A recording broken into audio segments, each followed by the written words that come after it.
Assalamualaikum warahmatullahi wabarakatuh. Halo teman-teman, selamat datang di podcast pertama kita. Saya Nur Nawati dan rekan saya Febrianti Putri Fatias. Di sini kita akan podcast tentang sosialisasi anti fraud dengan judul Antara Membantu dan Menipu, Jasa Pelayanan Mahasiswa dalam Perspektif Anti Fraud. Jadi Mbak Vinta ini selaku jasa pelayanan akademik, ya Mbak ya? Ya, betul. Untuk jasa yang saya tawarkan itu ada cek Turnitin, akun Turnitin, terus jasa perapian dokumen, jasa parafrase, dan lain-lain. Masih banyak sih. Oke guys, kita akan mulai dari pertanyaan pertama. Siapkan posisi kalian. Siapkan roti canai kalian. Siapkan. Langsung ke teman saya yang akan memberikan pertanyaan kepada Mbak Vinta. Narsis bang. Bisa tolong diceritakan bagaimana awal mula Anda memulai usaha pelayanan akademik ini? Oke, untuk awal mulai itu saya tuh sebenarnya dari awal tuh pengen menghasilkan uang, tapi yang tidak terlalu effort, tidak terlalu berpikir gitu. Jadi menurut saya tuh berpikir apa sih yang sekiranya bisa laku banget, laku keras di lingkup mahasiswa. Kan saya kan berada di lingkup mahasiswa ya sekarang. Jadi saya berpikir kayak pasti semua mahasiswa itu butuh Turnitin, soalnya standar apa ya? Kalau di sini ya, di Indonesia tuh standar cek plagiasinya itu kan Turnitin. Jadi ya saya berpikiran untuk membuka jasa cek Turnitin aja sih awalnya. Awalnya cuma jasa cek Turnitin, tapi makin kesini tuh saya menambah jasa parafrase, jasa perapian, jasa apa ya? Kayak revisi typo-typo gitu. Masih banyak lagi sih. Oke, sebagai mahasiswa apa yang mendorong Anda membuka jasa ini? Apakah memang karena cuma ingin atau ingin menambah uang jajan atau bagaimana, Mbak? Yang utama pasti menambah uang jajan ya. Saya tidak mau benar-benar full bergantung pada orang tua saya terhadap kebutuhan saya sendiri. Jadi saya ya tipis-tipis biar ada penghasilan tipis-tipis gitulah. Gitu. Dan menurut saya cek Turnitin itu sangat sangat cukup banget buat saya. Sebenarnya jasa ini tuh sebenarnya mirip-mirip kan sama joki. Nah, menurut Anda apa perbedaan antara membantu mahasiswa dan melakukan kecurangan akademik? Kalau kecurangan di akademik menurut saya tuh seperti joki pengerjaan tugas seperti itu ya. Mengerjakan tugas-tugas mahasiswa, tugas-tugas seperti artikel, jurnal, skripsi, olah data seperti itu. Menurut saya itu adalah kecurangan di akademik ya, soalnya itu bukan merupakan tanggung jawab dari si penyedia joki. Itu adalah tanggung jawab dari masing-masing mahasiswa yang mempunyai tugas tersebut gitu. Jadi harusnya mahasiswa itu mengerjakan sendiri tugas tersebut. Kalau saya itu kan hanya membantu ya, seperti merapikan dokumen gitu. Tidak semata-mata saya menerima kayak hanya menyediakan jasa tersebut. Padahal saya itu juga sudah menyediakan saya kan punya TikTok ya, akun TikTok itu yang isinya itu untuk edukasi seperti tutorial merapikan halaman, daftar isi gitu. Pokoknya merapikan dokumen dan juga cara menurunkan plagiasi lah. Tapi masih banyak juga mahasiswa yang joki ke saya gitu. Padahal saya sudah menyediakan edukasi tersebut di TikTok gitu. Mungkin ya kalau asumsi saya itu yang pertama itu mahasiswa tersebut mempunyai keterbatasan, mungkin tidak punya laptop atau mungkin apalah. Yang kedua bisa jadi itu mahasiswa itu malas gitu untuk mungkin merapikan dokumen tersebut atau menurunkan plagiasi tersebut. Berarti Mbak Vinta sendiri pernah menolak joki atau pelayanan ini karena Mbak Vinta menganggap ini tidak etis. Kalau itu biasanya ada sih mahasiswa itu, pelanggan saya itu yang tanya kayak, "Kak, bisa nggak ini buatin artikel, buatin jurnal gitu. buatin skripsi bagian pendahuluan gitu.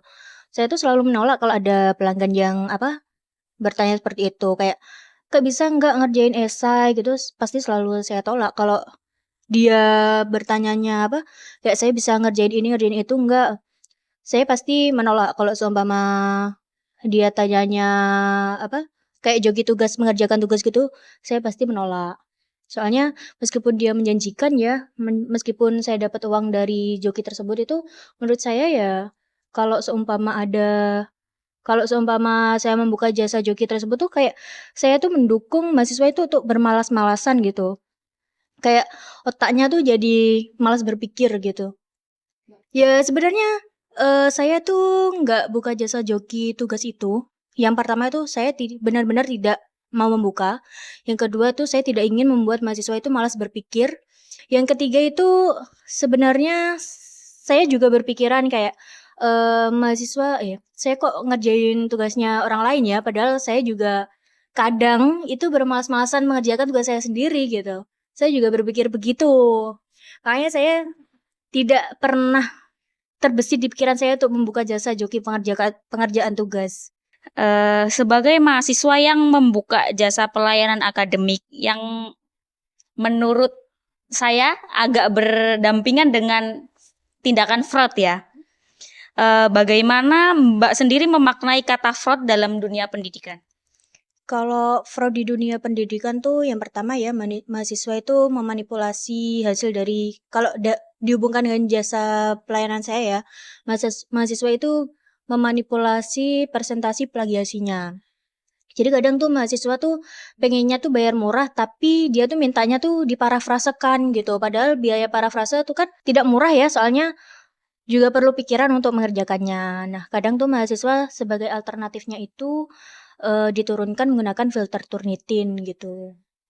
Biasanya mengotak-atik filter matte sih untuk menurunkan plagiasinya. Tapi biasanya itu untuk bagi yang dilampirkan saja. Apakah Anda melihat jasa pelayanan ini sebagai peluang usaha atau kebutuhan pasar? Sebenarnya saya tidak bergantung ke ini ya, ke cek Turnitin itu ya. Soalnya ya kalau ada alhamdulillah, kalau nggak ada ya udah gitu. Tapi pas semakin ke sini kok ini ya semakin rame gitu. Ya udahlah saya fokusin aja ke cek Turnitin gitu. Kalau menurut saya saya kan hidupnya di lingkup mahasiswa ya, menurut saya itu eh sesuai dengan peluangnya itu banyak gitu loh kalau di lingkup mahasiswa. Soalnya pasti mahasiswa kan butuh cek Turnitin gitu untuk tugas-tugas seperti resume, esai, artikel gitu. Oke, lanjut ke pertanyaan berikutnya, Mbak Vinta. Nah, apa Mbak Vinta sendiri menyadari bahwa kadang permintaan pelanggan itu tuh termasuk fraud? Iya, saya sangat menyadari seperti dia meminta saya mengerjakan dia meminta atau bertanya kayak bisa membuat artikel, bisa membuat jurnal, bisa mengerjakan skripsi ke saya itu menurut saya sudah fraud ya. Soalnya itu merupakan tanggung jawab dari diri dia sendiri sebenarnya, bukan tanggung jawab saya untuk mengerjakan gitu. Harusnya mahasiswa tuh juga sadar bahwa itu adalah tanggung jawabnya, bukan tanggung jawab orang lain untuk mengerjakan gitu. Terus, menurut Mbak Vinta sendiri ya, apa alasan mahasiswa itu sendiri sampai joki tugas? Apa karena kebanyakan tugas atau apa ya, kayak males lah gitu? Oke, kalau dari saya tuh ada 2 kemungkinan ya. Yang pertama itu banyak tugas dari kampus, soalnya biasanya itu mahasiswa-mahasiswa yang semester awal, itu kan banyak banget tugasnya ya. Kayak semua matkul tuh ada tugasnya gitu, ada PR-nya gitu. Jadi kadang mahasiswa tuh kayak otaknya tuh sudah penuh, lalu tuh kayak dia nggak bisa berpikir lagi, terus dia dengan dengan melimpahkan salah satu atau beberapa tugasnya ke orang lain tuh buat dia lebih plong gitu ya mungkin. Yang kemungkinan yang kedua itu dia malas berpikir, juga malas mengerjakan tugas. Padahal ya sekarang kalau seumpama apa mahasiswa bisa tidak mau berpikir ya, kan sekarang ada AI ya. Bener. Bisa yang bisa bantu kita untuk berpikir juga, tapi jangan semua-muanya itu dilimpahkan ke AI ya, 50-50 lah, gitu. Kan tadi Mbak Vinta sendiri bilang kalau pernah ada mahasiswa yang meminta mengerjakan tugasnya dari nol atau apalah gitu ya. Nah, menurut Mbak Vinta sendiri, Mbak Vinta itu pernah merasa dilema nggak karena nggak menerima orderan tersebut? Kan cuannya itu lebih gede gitu loh Mbak. Kalau itu sih saya benar-benar nggak ini sih Mbak, nggak tidak pernah terbesit di pikiran saya itu untuk membuka atau menerima joki pengerjaan tugas apapun ya.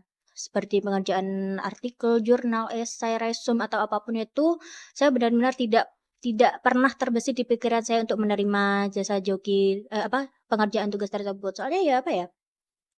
Ya itu tadi, saya aja ngerjain tugas saya malas. Kok ngerjain tugas orang lain gitu. Oke. Terus pernah nggak Mbak Vinta ini menghadapi tentang fraud digital? Kayak pelanggan itu nggak bayar jasa pelayanan Mbak atau pakai identitas palsu pas ngorder atau gimana? Kalau identitas palsu sepertinya ini ya Mbak, sering ya. Soalnya kadang tuh kayak minta diorderin temennya gitu. Tapi kalau yang fraud bener-bener fraud itu saya pernah pelanggan itu nggak membayar. Soalnya awal itu kan saya lagi seneng-senengnya dapat duit ya dari jasa itu.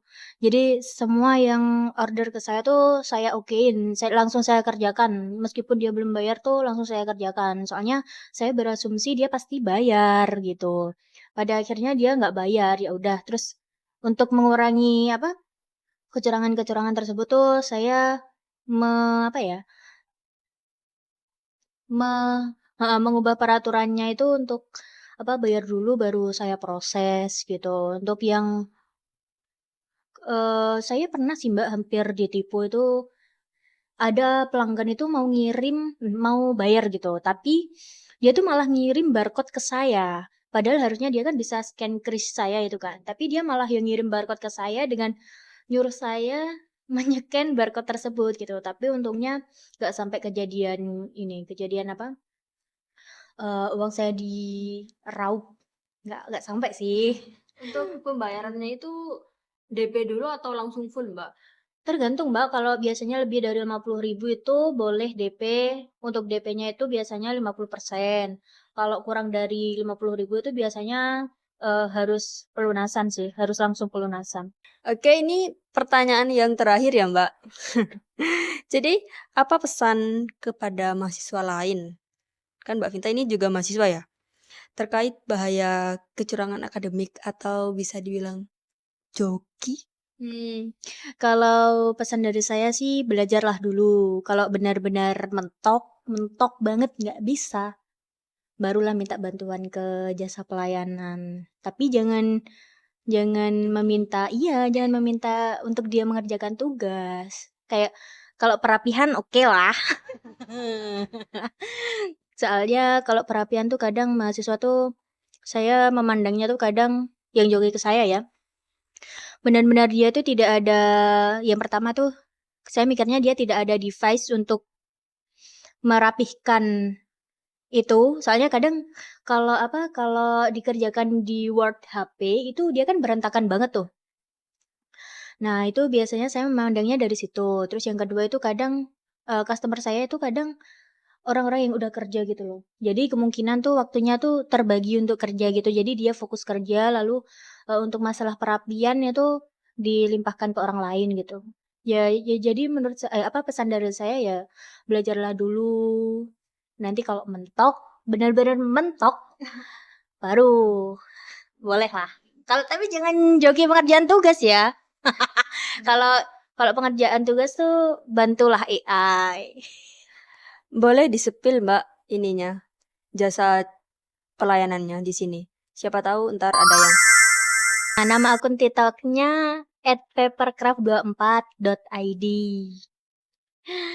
Kalau kalian butuh tutorial bisa lihat di akun saya ya. Jangan lupa follow. Oke guys, jadi barusan itu adalah pertanyaan penutup dari podcast kami berdua. Terima kasih Mbak Vinta selaku narasumber kita pada hari ini. Terima kasih kembali. Terima kasih sudah mengundang saya. Saya Nur Nawati dan rekan saya Febrianti Putri Fatias. Pamit undur diri. Assalamualaikum warahmatullahi wabarakatuh.